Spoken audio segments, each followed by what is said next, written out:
এই কথাগুলো খোলামেলা বলার কারণেই ওদের দ্বারা পালিত কিছু তথাকথিত শায়েখ আমার উপর খুব ক্ষিপ্ত।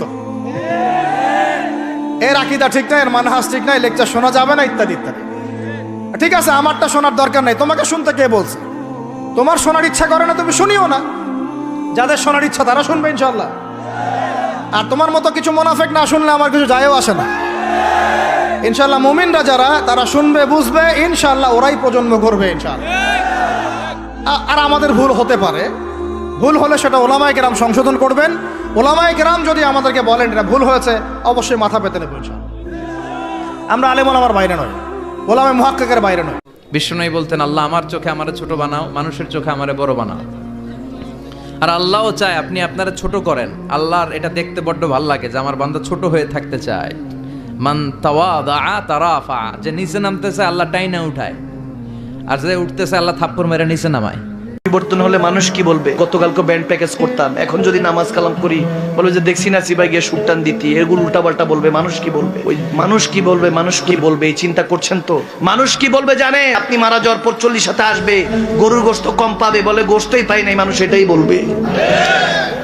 মানুষের চিন্তা বাদ দেন, রাব্বে করিমের চিন্তা করেন যে তেনার কাছে কি জবাব দিব, ঠিক না? বেঁচে থাকতে মেয়েদের আবেগে পড়ে জীবনটাকে নষ্ট করে দিও না।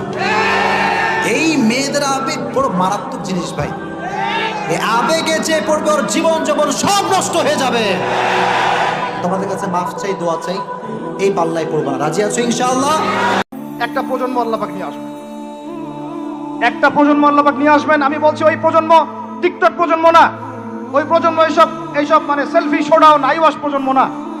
ওই প্রজন্ম এরকম না যে নামাজ পড়ে না, কোরআন তেলাওয়াত করে না। ওই প্রজন্ম এমন না দাওয়াতের মেহনত নাই, ওই প্রজন্মের জিহাদের কোনো জজবা নাই, ওই প্রজন্মের মধ্যে ইসলামের শারঈ কোনো জ্ঞান নাই, ওলামায়ে কেরামের কোনো সোহবত নাই, দিন প্রতিষ্ঠার কোনো ফিকির নাই। এমন প্রজন্মের কোনো প্রয়োজন নাই আমাদের। আমাদের এমন প্রজন্মের দরকার যে প্রজন্মের প্রত্যেকটা যুবক ভাই নামাজি, কোরআনওয়ালা, সুন্নতওয়ালা, সুন্নতের পাবন্দ এবং তাহাজ্জুদ গোজার। এক কথায় রাতের বেলার দরবেশ, দিনের বেলার ঘোড়সাওয়ার।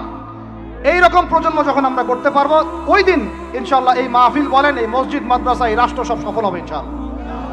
এখন শুধু বেসিক কাজ করা হচ্ছে, আমাদের মূল গন্তব্য বাইতুল মুকাদ্দাস। ওইটা না আসা পর্যন্ত আমাদের শান্তি নাই, ঘুম নাই। আল্লাহ রাসূল বললেন, লাইসা শাদীদু বিসুরআহ, কুস্তি করে যে অন্যকে শোয়ায় ফেলতে পারে সে শক্তিশালী নয়।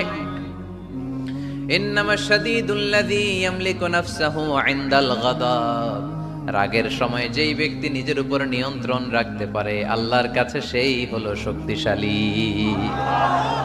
এক একটা কথার ওজন দেখছেন আল্লাহ রাসূল সাল্লাল্লাহু আলাইহি ওয়াসাল্লামের? লাইসা শাদীদু বিসুরআহ, যে কুস্তি খেলতে পারে ভালো সে শক্তিশালী না, বরং ইন্নামা শাদীদুল্লাযী ইয়ামলিকু নাফসাহু ইনদাল গাদাব, রাগের সময় যে নিজেকে নিয়ন্ত্রণ করতে পারে সেই শক্তিশালী। সুবহানাল্লাহ পড়ো। আল্লাহ পাক রমাদান মাসে সওম ফরজ করেছেন তাকওয়া অবলম্বন করার জন্য, কিন্তু বাস্তবতা হচ্ছে আমরা দেখি রমজান মাসে অনেকেই নামাজ পড়ে না, রোজা রাখে, তারাবির নামাজ পড়তে আসে, 5 ওয়াক্ত নামাজ মসজিদে এসে পড়তে চায় না। রমাদান মাসে অনেক মা বোনকে দেখা যায় পর্দা না করেই বেহায়ার মতো হাট বাজারে ঘোরাফেরা করছে। রমজান মাসে দেখা যায় আমরা অনেক সুদের লেনদেনের সাথে সম্পৃক্ত থাকি। রমাদান মাসেও আমরা ঘুষ খাই, রমাদান মাসেও আমরা দুর্নীতি করি। রমজান মাসেও দেখা যায় আমরা এই যে অশ্লীল মুভিসগুলো, টিভি, তারপরে এই যে থিয়েটার, আপনার ফ্যাশন শো, আপনার পর্নোগ্রাফি, সিরিয়াল, এগুলো অনেকে দেখি। রমজান মাসেও আমরা এই কাজগুলো করি। রমজান মাসে অনেক হোটেলে দেখা যায় পর্দা টাঙানো আছে, ভিতরে খাবার খাওয়া হচ্ছে।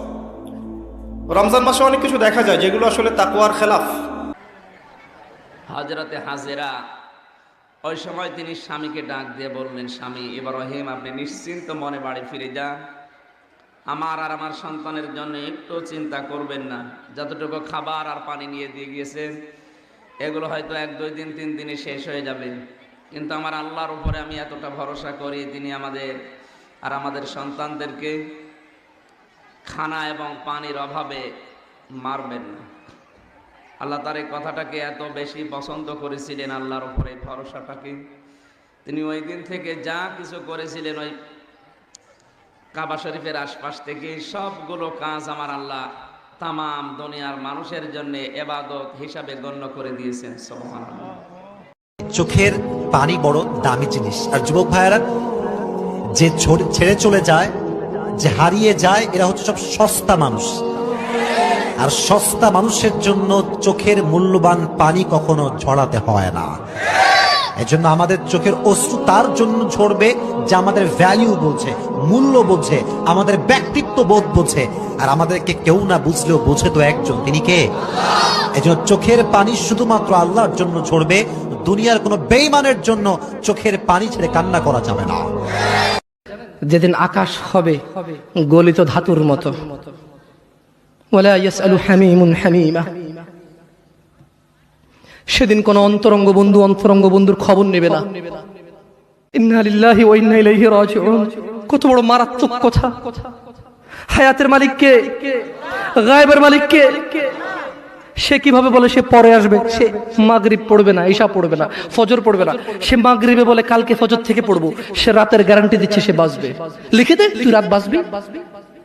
অনেকেই দেখবেন এত ভালো নামাজে জোহর পরে টেনশন করে আসরটা কই পড়বো, আসর করে চিন্তা করে মাগরিবের সময় আমি কোথায় থাকবো, মাগরিবের সময় টেনশন, ইস এশাটা হয়ে গেলেই তো শেষ।